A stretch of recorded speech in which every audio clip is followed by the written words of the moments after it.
Video, please watch part one because this video will make more sense if you watch the first part. Okay, so this video is part two of my series on red flags for therapists. So in the first video, I talked about a few. Here's some new ones.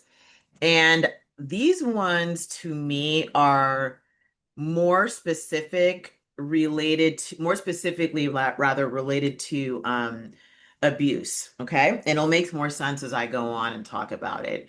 The first one that's really concerning for me is, hearing about being dismissed when you come in and you talk about the abuse that you've experienced. I'm sure, and some of you have even told me this in the comment section, that you have been like estranged from some family members, right? Like you're not talking for whatever reason. And sometimes from what I've learned, and even from just my own experience clinically, and the anecdotes that I've heard, these individuals were abusive, right? They may not have put hands on you, but they may have engaged in other forms of abuse. And the red flag that I'm looking for specifically is a therapist who is an apologist for abuse. Now you might think, what is that? What is an apologist for abuse and what does that mean? What does that look like? Apologist to me and an apologist for abuse is basically kind of like what it sounds like. They're basically saying, hey, like the abuse you had wasn't that bad, or maybe it wasn't even abuse at all. They're making excuses and they're taking the side of the abuser. Now, they're not going to come out and say that, but it many people have talked about how they felt that their therapist was sort of siding with the abuser. And so you'll hear things like this. Oh, well, you've only got one mom. You've only got one dad. You've only got one sister.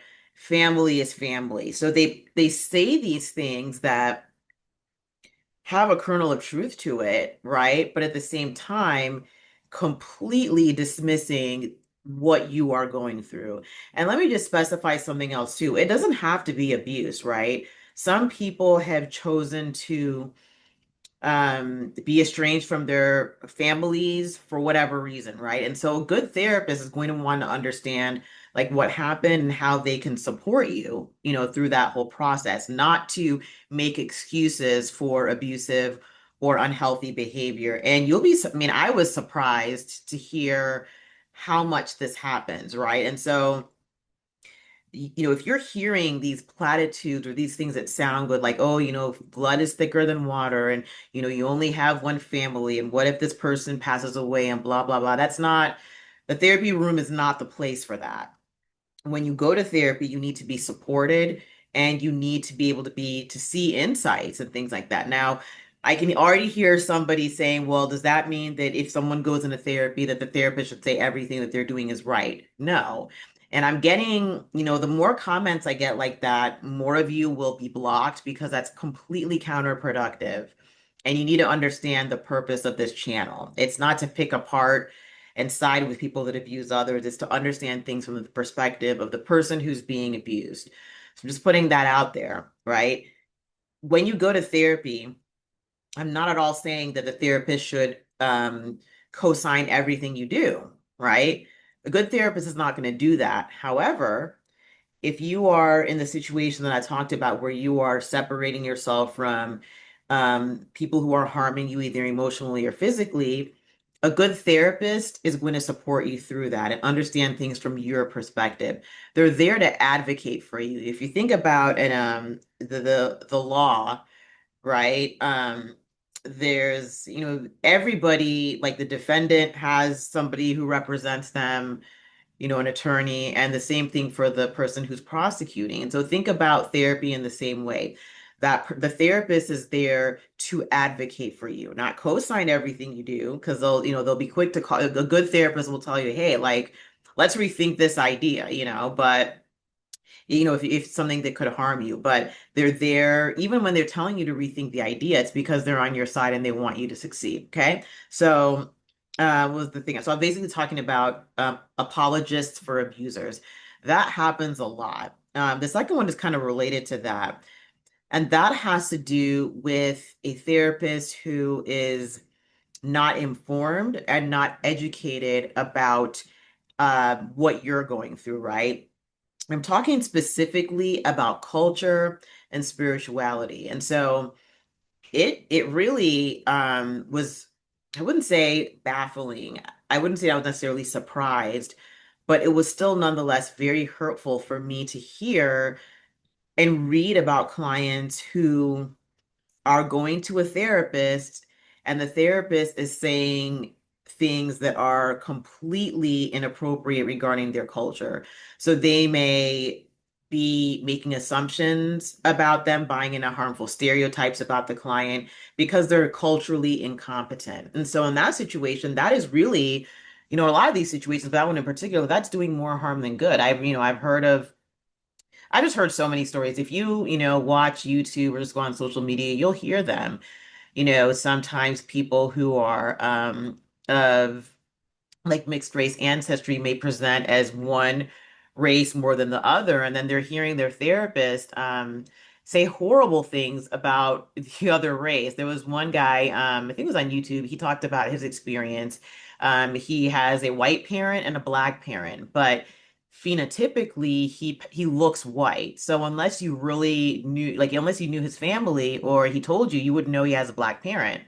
And he said that when he went to therapy, the therapist was saying all these awful things about black people and the client told the therapist like that I have a black parent basically, and I can't remember exactly what video that was, but if I find it I'll post it in the description box. But the client really, I like how that client advocated for himself, and he said that after that he didn't go back to therapy.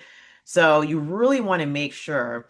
Now, and there's also the spiritual aspect of things, right? A lot of you who have talked to me about your experience with spiritual abuse, when you went to go see a therapist, they would say, oh, it's just like church hurt, or, they just kind of dismissed it like, oh, that's just, what churches do or what religion is. And looking at it from the point of view of like, maybe you should just switch religions. And some clients don't want to do that.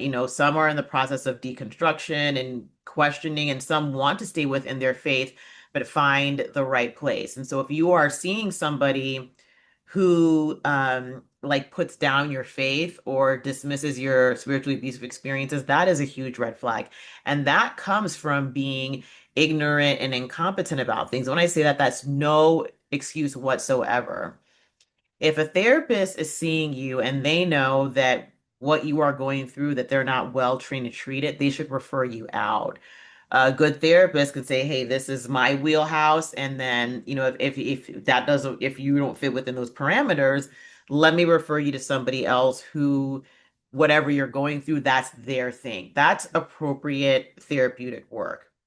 Not working on something that you don't really know much about. I've also heard of clients saying that like it was basically their job to educate their therapist about cultural things, right? And there are a couple ways to look at it. It's not necessarily, I don't think it's harmful, to talk about your cultural heritage with your therapist. There are going to be some things that they don't know. The problem is when you are taking on the role of the educator. The therapist is not doing their own research. It's just, hey, well, tell me about this and tell me about that. And you're the one doing all the work. That is not acceptable. They need to study and do their own research, right? So that is something that is very concerning. And if that happens to you, you need to figure out how to deal with it sooner rather than later, because the last thing you want is to feel like your spirituality, your culture, your race, there's something wrong with it. There isn't. And so it's important that whoever you see is competent in those areas. And then the last one that I want to talk about is victim blaming, right? And there is a very thin line between urging a client or encouraging a client to take accountability for some things and then blaming them for things, right? And so Sometimes therapists will engage in what I see as victim blaming, but they're saying they're just holding the client accountable. And so, well, how do you know if you're being victim blamed, right? There's especially since your therapist probably will not come out and say that if that's what they're doing. The way I construe it is dismissiveness. That's a big thing you're going to see, right? If a therapist is being dismissive of what you talk about, that's a concern. Now, also you have to remember there's only so much time in a therapy session. And so maybe you talk about something important, you don't get to talk about it all that session, then the two of you will agree, okay, we'll talk about this in the next session or whatever. Nothing wrong with that. But what I'm talking about is dismissing things. So maybe you are saying, and a lot of this happens in individuals who experience spiritual abuse. So they may say things like, oh, well, this, X, Y, and Z is happening, or I'm having these concerns or these reactions. And it's just, well, nobody's perfect, move on, sort of thing. Feeling dismissed, that's very dangerous. And the reason it is because you are basically being told that whatever you're going through, number one, is not a problem, or number two, is your problem entirely.